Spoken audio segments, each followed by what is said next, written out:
Right now on Up with KREM, we're taking you outside as the sun rises over the region. High temps near 80 degrees today, but a big time temp drop is in the works for tomorrow. Tropical storm Ida continues to ravage parts of Louisiana as well as other southern states. This morning, we're hearing from nurses and doctors from the Northwest who are making the trip to help out. Over the weekend, athletes from the inland Northwest balled out in Tokyo this morning. Who made the finals and who won medals?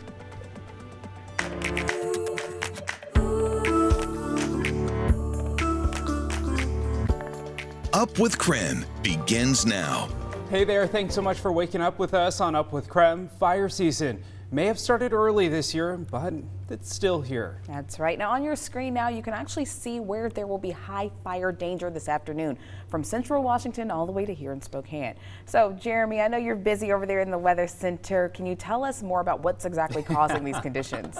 Yeah, I was actually just writing down what is causing those conditions for an article on the website. I went, hey, why haven't I written an article for the website yet? So I'm working on that during commercials and when I'm not on camera. So actually what I was just typing is it's a dry cold front that's moving through. That dry cold front is doing what cold fronts do. It's bringing in a cold air mass, so temperatures drop. But as that happens, we don't get the rain that's typically associated with it or the cloud cover. All we get is the wind. And we don't want wind right now. You can see the sun coming up across the region as temperatures continue to hover in the 50s. 56 in Spokane, 50 in Coeur d'Alene, 46 in Sandpoint, but I think you're climbing quickly and will be up near 50 rather shortly here. 51 in Moses Lake and 59 in Wenatchee. Air quality still sits at good. We're near 40 in terms of AQI, but we trend closer to moderate as we get into the middle part of the day and likely stay there tomorrow as well. Wind gusts pick up as we head into the afternoon. Expect wind gusts to be a bit breezy at times. You're talking 15 to 20 miles per hour like it will be for us here in Spokane. That's enough to kind of move the trees around and go, oh yeah, there is wind today. Out in central Washington, it's gusts up near 30 with even drier conditions. And for that reason, we have a red flag warning that does stretch from the Cascades straight through to Spokane and down into the Palouse in Washington. Those wind gusts and dry atmospheric conditions will keep that fire danger elevated throughout much of the day today. Little in the way of cloud cover as temperatures climb. We go from the mid-50s right now to the low 80s later on this afternoon. It's another warm one across the inland Northwest. A little more of a smoky haze and a little more wind than what we saw over the weekend.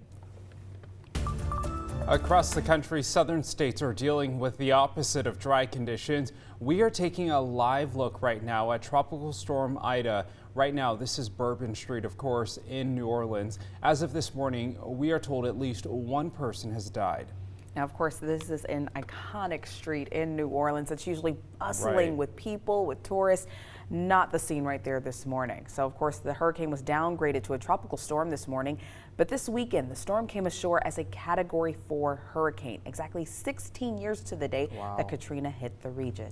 So a local crew from the nonprofit agency called Impact Northwest is on their way right now to New Orleans. That's right. Now, they left SeaTac Airport yesterday morning for Houston, making a 350-mile drive to New Orleans. Olivia Weeks is a nurse. In the car with her is Jake, the executive director of Impact Northwest, and Greg, a Seattle firefighter. The group is trained for technical search and rescue, which means with this fast-forming storm, the crew is prepared to help those who could not evacuate in time. Flooding, hurricanes, earthquakes, we're capable of using technical skills to get people out of situations where they might be considered stuck.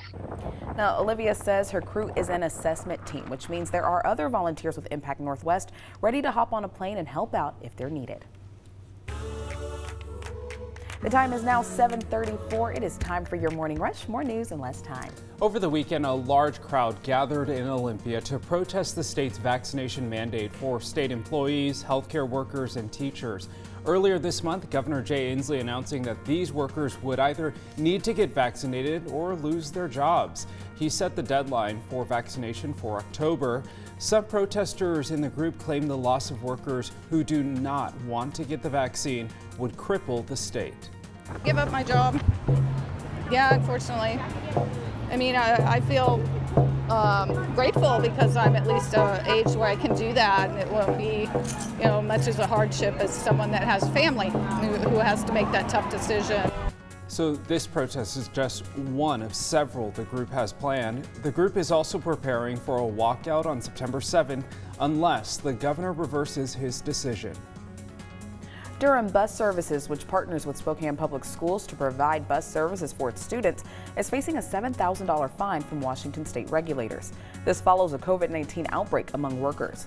After months of investigating, the Washington Department of Labor and Industry said Durham School Services did not provide a safe workplace.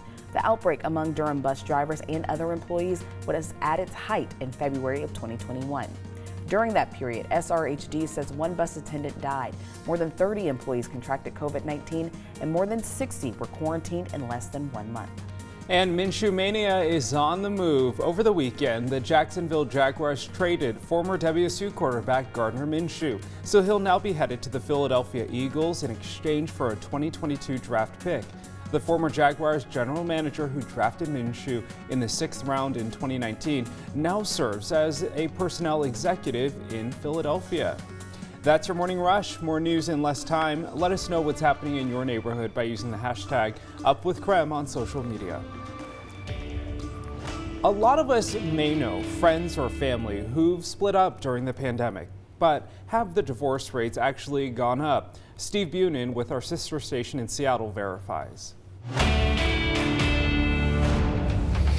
Many of us know couples who have split up during the pandemic, but have divorce rates actually risen since COVID entered our lives? To find out, we combed through the last 20 months of all the caseloads in Washington state's superior courts where divorces are processed. We found divorce filings, the legal term is dissolutions, did go up in the spring of 2021, but it's not necessarily because of coronavirus. There's a very pronounced seasonal pattern to divorce, and it happens to peak in March pretty consistently throughout the country. Julie Brines is a sociologist at the University of Washington with a PhD from Harvard. In 2016, she co-authored a study that found divorce rates peak annually each spring. She says because people give rocky marriages one last chance in the winter. Where you're uncertain about the future, one last kind of go around holidays. Our experts say the dip in spring 2020 is related to courts being closed early in the pandemic, which might also explain the bigger than average bump this past spring. Seattle divorce attorney Janelle Ostrom says even if more people are deciding to split up, the pandemic has taken such an emotional toll that the overwhelming mountain of logistics in actually divorcing could be keeping numbers down. And if you're already stretched financially, emotionally, you just don't have time and ability and the bandwidth to do it yet. We can verify, even with the added stress we're all under now, the number of couples filing for divorce has not gone up during the pandemic. The Paralympics are fully underway. Eastern Washington University student Jaylene Roberts has won big. My mom never really let my disability define me. It was never, you can't do it. Oh, like you're a disabled child, you can't do that. She's not the only one who's bringing home some gold medals. We'll tell you more about it on the other side of this break. And of course, we're going to take you outside, tuck the sun on the rise, the temperature is rising as well, and increased fire danger that arrives later today.